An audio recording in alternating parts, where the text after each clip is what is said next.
how to integrate Leadpages with Getresponse. Hi guys, welcome back to How to Solution. In this video, I will show you how you guys can integrate Leadpages with Getresponse. So firstly, sign up on Getresponse or log in, and then after that, you guys are going to see this particular dashboard. So now from over here, what I want you guys to do is that I want you guys to click on the top left where you guys see the tools button. So click on that. After that, click on integrations and API at the bottom.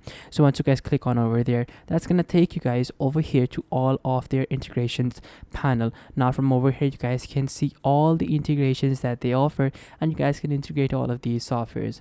So now from over here, you guys can either pick any one of these integrations, or you guys can just simply click on integrate with Zapier, and you guys will be able to see even more integrations. You guys can integrate via API as well if you guys want to, and you guys can of course download custom apps as well by simply coming on to the custom apps page, and of course you'll have to upgrade. And then after that, you guys can just simply add Leadpages to Getresponse by simply searching for it in their custom apps option. So guys, that is how easy it is for you guys to just simply integrate Leadpages with Getresponse. Thank you so much for watching guys. Take care. Till next time. Goodbye.